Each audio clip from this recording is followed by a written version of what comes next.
आज की क्लास में हम बात करेंगे काल की। इससे पहले वाले वीडियो में हमने बात की थी समास, समास के भेद, समास को कैसे पहचाना जाता है। इसी तरीके से आगे बढ़ते हुए हम आज बात करेंगे काल की। काल कहते किसे हैं? व्याकरण में क्रिया के होने वाले समय को काल कहते हैं। यानी व्याकरण में होने वाला जो क्रिया का समय है उसी को काल कहते हैं।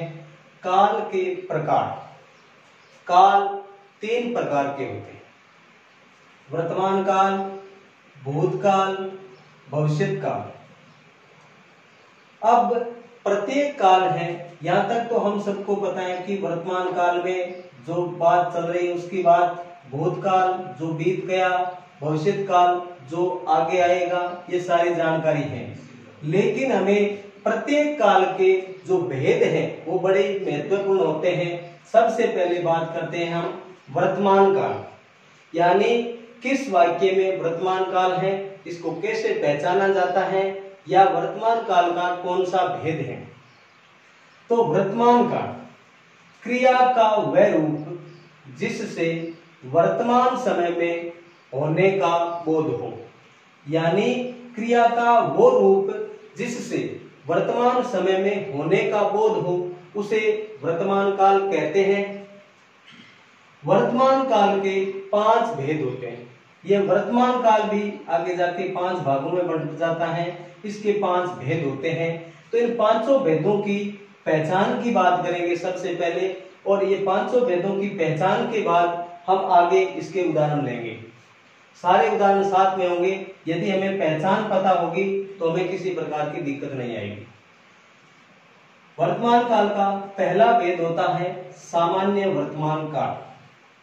अब सामान्य वर्तमान काल का वाक्य कौन सा है, उसकी पहचान क्या है? क्रिया की धातु के अंत में, क्रिया की जो धातु है और धातु के अंत में यदि हमें ता है, ती है, ते है, ते हो, ता हो आदि शब्द जुड़े रहते हैं तो वह सामान्य वर्तमान काल होता है। यानी क्रिया की धातु के अंत में ये शब्द हमें देखने को मिलेंगे। ता है, ती है, ते हो, ता हो जुड़े रहते हैं। इसी प्रकार वर्तमान काल का जो दूसरा भेद है उसका नाम है अपूर्ण या तात्कालिक वर्तमान काल। अपूर्ण या तात्कालिक वर्तमान की पहचान भी वही बात देखनी है हमें, क्रिया की धातु के अंत में कौन कौन से शब्द आते हैं।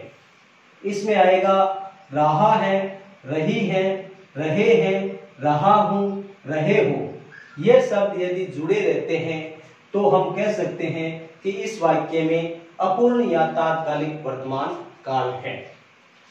वर्तमान काल का तीसरा भेद होता है, उसका नाम है संदिग्ध वर्तमान काल। संदिग्ध वर्तमान काल की पहचान वही चीज हमें देखनी है, क्रिया की धातु के अंत में ता होगा, ती होगी, ते होंगे, ते होगे ये शब्द जुड़े रहते हैं। यदि क्रिया की धातु के अंत में ता होगा, ती होगी, ते होंगे, ते होगे ये शब्द यदि जुड़े हुए रहते हैं तो वो संदिग्ध वर्तमान काल का वाक्य होगा। वर्तमान काल का चौथा भेद है जिसका नाम है संभाव्य वर्तमान काल। संभाव्य वर्तमान काल जिस क्रिया से कार्य के होने या करने की संभावना का बोध, यानी क्रिया से हमें कार्य के होने या करने की संभावना का जहां बोध होगा उसी को हम संभाव्य वर्तमान काल कहते हैं। वर्तमान काल का 5वां भेद है आज्ञार्थक वर्तमान काल। आज्ञार्थक वर्तमान काल यानी क्रिया के जिस रूप से वर्तमान समय में आज्ञा देने का बोध हो, यानी जहां संभावना का बोध होगा तो वो संभाव्य वर्तमान काल होगा, और जहां आज्ञा देने का बोध होगा तो वो आज्ञार्थक वर्तमान काल होगा। अब हम इन 5 वर्तमान काल के जो 5 भेद हैं, सामान्य वर्तमान काल, अपूर्ण या तात्कालिक वर्तमान काल, संदिग्ध वर्तमान काल, संभाव्य वर्तमान काल और आज्ञार्थक वर्तमान काल, इन 5 के हम उदाहरण हैं। अब 5 के उदाहरण साथ में पढ़ेंगे। जिस हमने बात की थी अब वर्तमान काल के जो उदाहरण हैं, यानी सारे उदाहरण है वर्तमान काल के जो 5 भेद हैं, प्रत्येक भेद का उदाहरण हमें इसमें देखने को मिलेगा। तो यदि हमें पहचान पता हो तो हम पहचान सकते हैं कि ये किस काल का है। सबसे पहला उदाहरण है पूजा नृत्य करती है।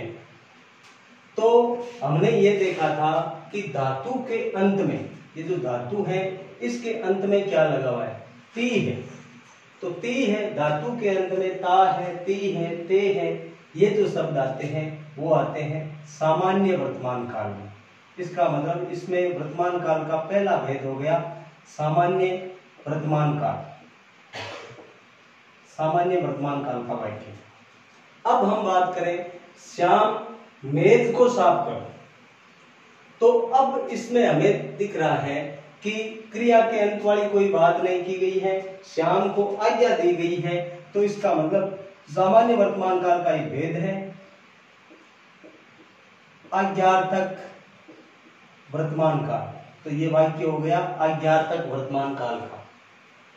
शायद माताजी ने खाना बनाया हो, शायद माताजी ने खाना बनाया हो, शायद।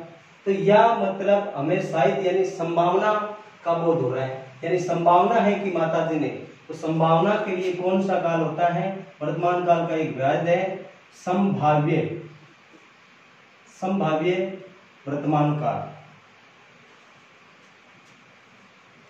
चौथा जो उदाहरण है सीता नृत्य कर रही है। अब यह बात तो हमने की थी पूजा नृत्य करती है। तो हमने देखा था कि धातु के अंत में क्या है, तो यह धातु के अंत में क्या है, रही है। और धातु के अंत में रहा है, रही है, रहे हैं, ये जो शब्द आते हैं इसका मतलब वर्तमान का एक भेद है अपूर्ण या तात्कालिक वर्तमान। तुम मंदिर जाते हो, तुम मंदिर जाते हो। तो यह धातु है जा, धातु के अंत में ते हो, ता है, ती है, ते है। इसका मतलब ता है, ते है, ती है, सामान्य वर्तमान काल में आता है। तो ये वाक्य हो गया सामान्य वर्तमान काल का। रमा मंदिर गई हो।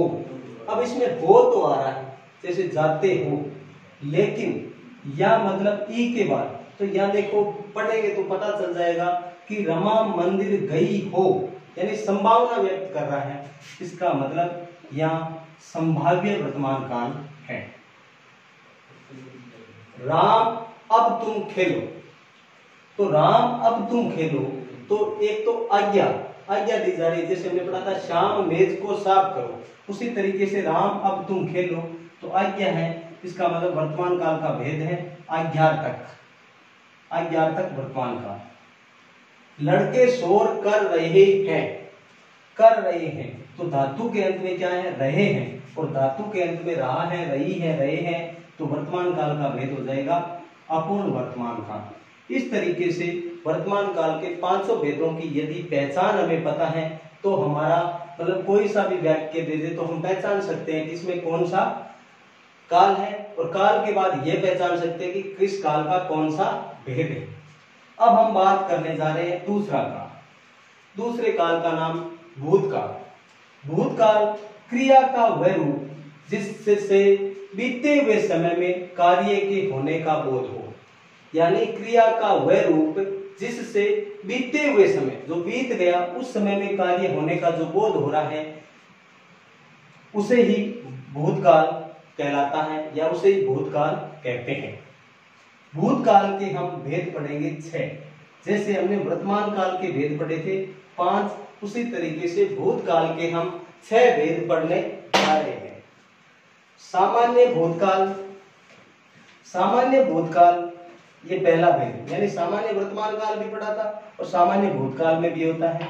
इसमें हमें क्या देखना है, सामान्य भूतकाल में धातु के अंत में, धातु के अंत में है जो आ बड़ी ए की मात्रा होती है। धातु के अंत में तो यह देखने को मिलेगी, या क्रिया की समाप्ति या बड़ी और ए से हो रही है, इसका मतलब उस वाक्य में सामान्य भूतकाल होता है।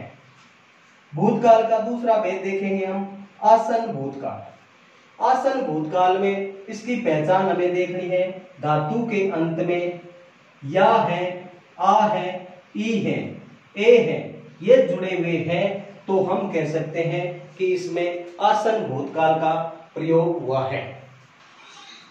तो अब भूतकाल का हम तीसरा भेद देख रहे हैं।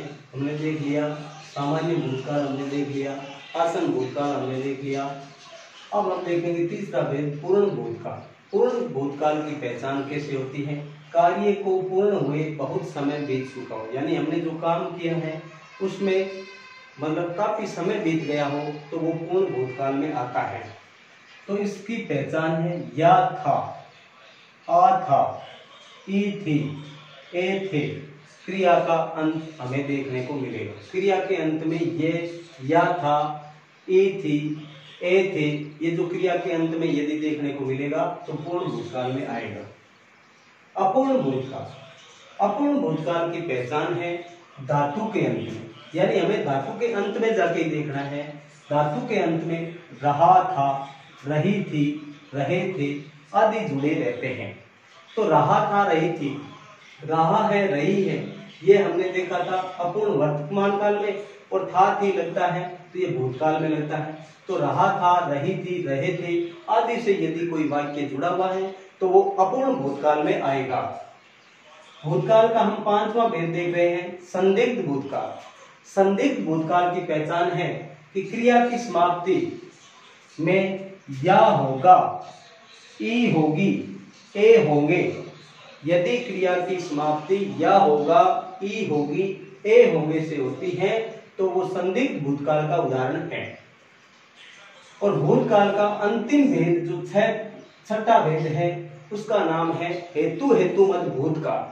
हेतु हेतुमत भूतकाल की शर्त रहती है कि भूतकाल की क्रिया का होना किसी दूसरी क्रिया के होने पर निर्भर हो, यानी भूतकाल में जो क्रिया हो रही है वो मतलब किसी दूसरी क्रिया पर निर्भर रहती है।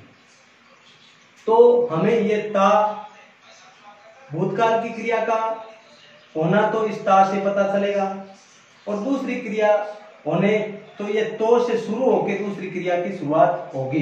तो ये वाक्य हम अब ये जो हमारे सामने 8 से 10 उदाहरण दे रखे हैं, इनमें से यदि हम पहचानने का प्रयास करेंगे तो भूतकाल का कोई भी वाक्य आ जाएगा, हमारा कभी गलत नहीं हो सकता। जैसे हम बात करें वाक्य पहला, राकेश विद्यालय गया था, तो हमें क्रिया के अंत में धातु के अंत में जो देखना होता है, इसके अंत में मिला है हमें या था। अब था तो था से पता चल रहा है कि ये भूतकाल का तो है। अब भूतकाल में या था किस में आ रहा था? पूर्ण भूतकाल। या था है जो पूर्ण भूतकाल में आ रहा है, इसका मतलब हम इसमें कह सकते हैं कि ये भूतकाल का भेद होगा पूर्ण भूतकाल। यदि तुम आ जाते तो मैं घर चला जाता।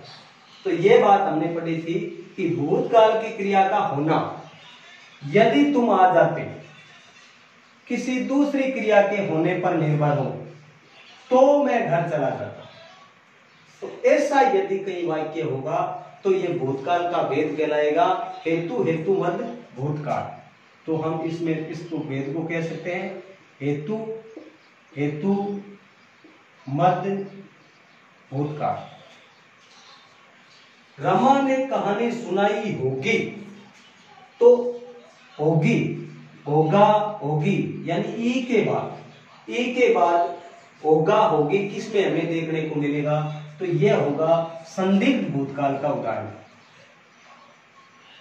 संदिग्ध भूतकाल ये हमारे सामने दिखाई दे रहा है कि संदिग्ध भूतकाल की पहचान है कि क्रिया की समाप्ति में या होगा, ई होगी, ए होंगे से होती है। तो ये संदिग्ध भूतकाल का वाक्य है।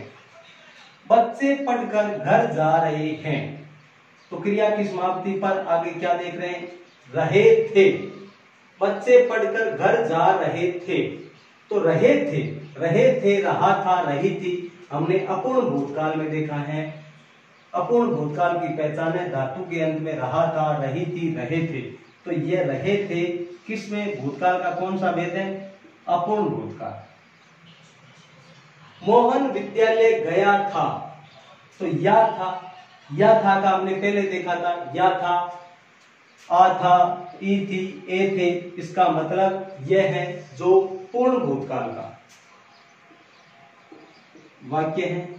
अब हम देखें, सीता ने कहानी सुनाई थी, ई थी, तो यही बात या था, ई थी, या था, आ था, ई थी, इसका मतलब यह भी जो वाक्य है वो भी किसका है? पूर्ण भूतकाल का वाक्य है। इसके बाद सोहन जंगल में एक शेर देख रहा था।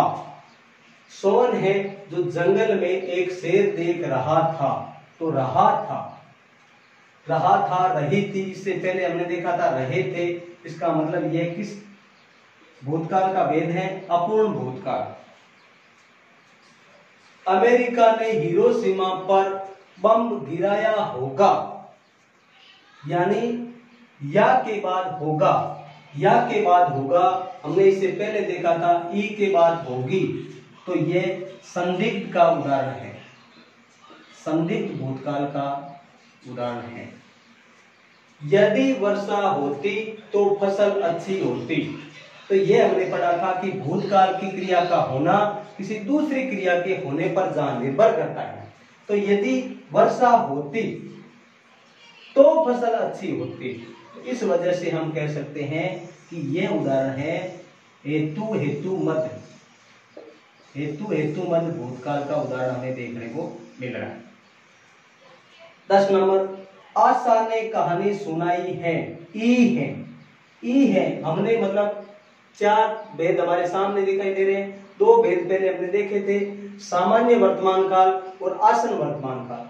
सामान्य वर्तमान काल में अंत में, क्रिया के अंत में या, आ, ई, ए होना चाहिए, लेकिन ई है, ई के साथ ए है, इसका मतलब ये आसन में चला जाएगा, तो ये आसन भूतकाल का उदाहरण है।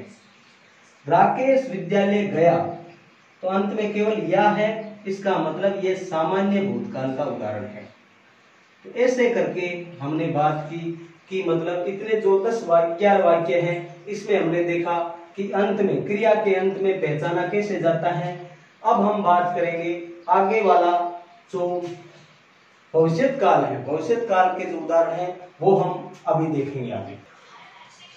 अब हम भविष्यत काल है जो पढ़ेंगे, यानी काल के जो 3 भेद हैं, तीसरा जो भेद है वो पढ़ने जा रहे हैं भविष्यत काल।